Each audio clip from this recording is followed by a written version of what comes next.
Hey, it's Drip, and welcome to another video. In today's video, I want to go over my workflow within the mixer in FL Studio, and hopefully you'll be able to leave this video having learned a couple things that will speed up your music making process.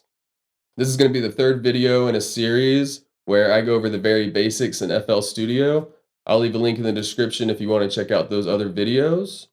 And so without further ado, let's get right into it. So I guess I'm gonna start with just showing you the drop-down menu.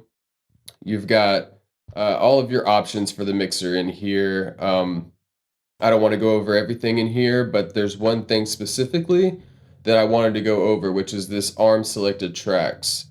It doesn't show that there's a shortcut for doing that, so I just wanted to let you know that if you highlight several different tracks that you want to record at the same time, you can just go to the drop down menu and you can arm selected tracks, and then that will arm all of them for recording. And likewise, you can also disable them right here. And while we're talking about arming tracks for recording, I wanted to go over freezing tracks. So as you can see right here, I've got this wub bounced down to audio, but before it was bounced to audio, it was just this MIDI, right? So in order to bounce that to audio and freeze it, you want to highlight the area that the MIDI takes up, and then you arm the track for recording. And then if you push Alt R, then it'll pull up this rendering menu, and you just push start, and then it'll freeze it in place just like that. The reason why it's helpful for you to arm a bunch of tracks all at once without individually going in and having to arm each one manually like that is because if I want to bounce uh, a whole section of MIDI down to audio, let's say, because I color my MIDI tracks brown, right? So if I just wanted to bounce all of those to audio in one action, then I would just highlight the area with all of my MIDI, and then obviously I would highlight all of my mixer tracks that have the MIDI, and then you go to the drop down menu, and then you can arm selected tracks for recording, press Alt R, and then press start. And then all of those tracks are going to be bounced down into audio for the selected duration that you picked in the playlist. See, and here's all of the bounced MIDI right here.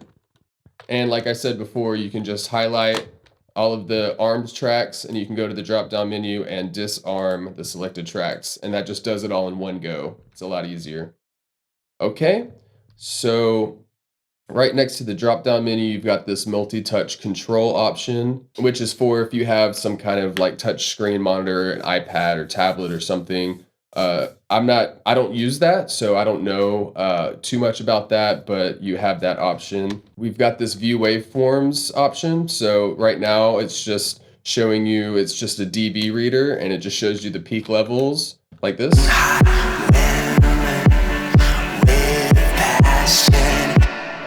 But you can change that to show waveforms instead of just being a peak reader or a dB reader.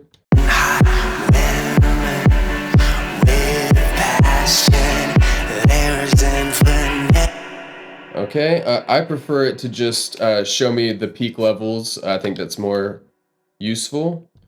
Right here, we've got view. You can change your view. So right now you actually can't see anything, but if I pull up on it, you can see these options for stereo widening, which is this option right here. You can make things mono or more stereo. You have the option to reverse the polarity, and you can also swap the left and right channels. And if you don't really use those options, then you have the option to completely get rid of those, which gives you a little bit more room to adjust the volume. I like to have those options just in case. As you can see, like right here, this kick had some weird kind of stereo information, so I just put it to mono. So you can just easily do things like that if you have that option clicked. Right here, we've got this drop down menu, which changes basically how big each mixer insert is. So you have this compact version, which just makes everything super small. And then you have this extra large, which is what I like to use, and you've got everything in between. The thing that I like about the extra large view is you get to see all of the plugins that you have on each one of your inserts. So if you wanted to, let's say, click on this reverb, then you can just pull it right up. Or if I wanted to, click on this, it just makes it easy. Plus, it makes it easier for you to see what effects you have on all of your channels.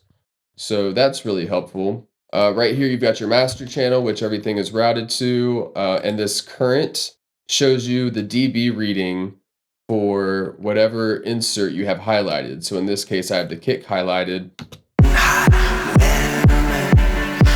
It shows you the dB reading of whatever insert you have highlighted.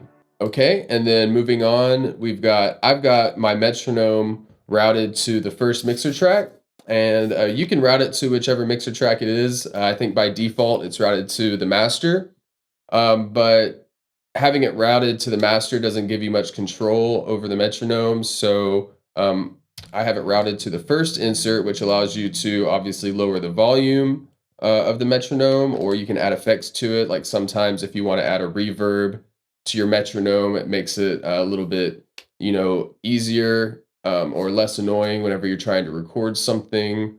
And you can like EQ if if it's got too many high frequencies, you can kind of EQ the high frequencies out of the metronome. Let me just show you real quick how you can change the mixer insert for the so you have it right here.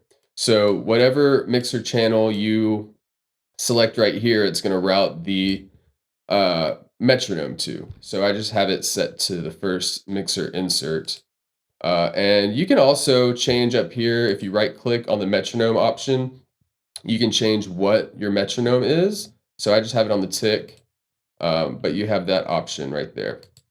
And then if I'm recording any kind of vocals or guitar or anything right now, because I'm recording my screen, I have to use the FL Studio ASIO driver, but typically I have my interfaces ASIO driver selected, and you can just go to this drop down menu and you'll be able to see your inputs for your interface whenever you have your interfaces ASIO driver selected.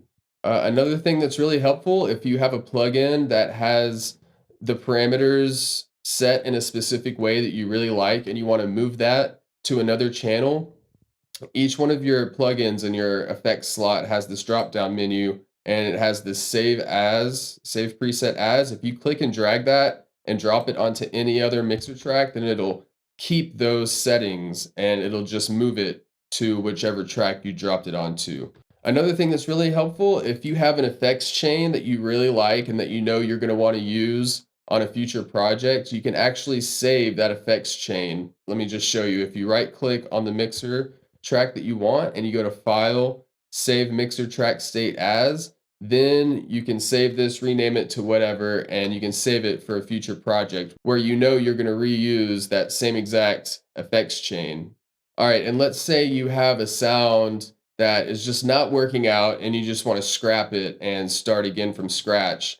You just highlight whichever mixer track you want to clear, and then if you right click and push E, then that'll completely clear that mixer track to default, so you can route whatever else you want into it. But just be aware, whenever you do that, it doesn't actually reset the routing. As you can see, this is still routed to the sidechain bus. So you just need to be aware of that. If you want to completely reset this mixer track to absolute default, you have to reroute it to the master track only. And now this is a brand new mixer slot that you can put whatever you want on it.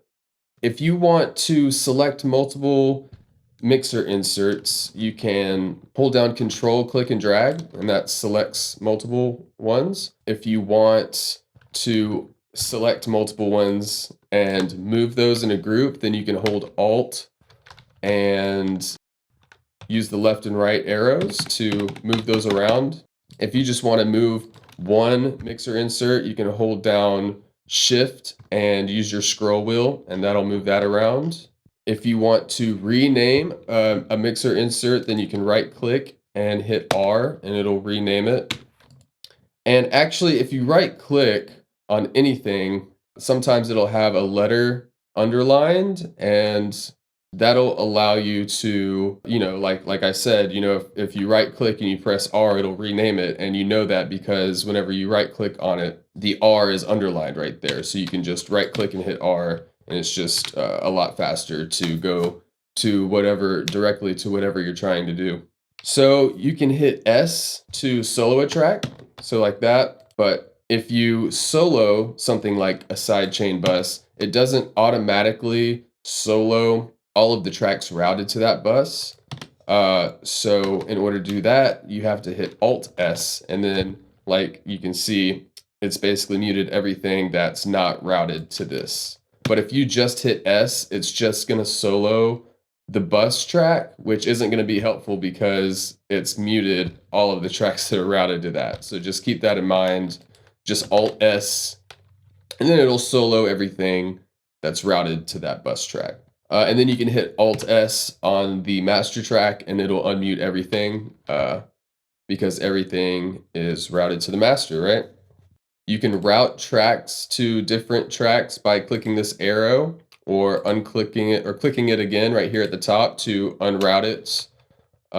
You can right click and you can have this option to route to this track only, or to sidechain to this track only.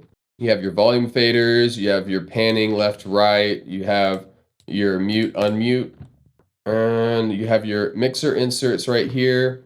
Whenever you want to record a track, you have the option to record it pre-effects or post-effects if you want to, and that's what this button does right here. You've got a little 3-band EQ right here on every mixer track that you can just do quick edits on. So if you have tracks highlighted like this and you wanted to highlight maybe a couple more, you can hold down Control Shift and you can just click on a couple more, or you can even click and drag to select a bunch more. If you scroll, that moves it left and right. You can also middle click and drag to move left and right on the mixer, but just be careful because if you do accidentally hover over a parameter, like let's say this panning knob, and you scroll, it will adjust that parameter, including volume and everything. So just be careful with that. Hey, thanks for watching, and I hope you got some value out of this video. If you're interested, I've got a free EDM sample pack for you to download. Just check the description and you'll see a link to my website where you can pick that up. And until the next video, stay busy and remember, luck is when preparation meets opportunity. All right, peace.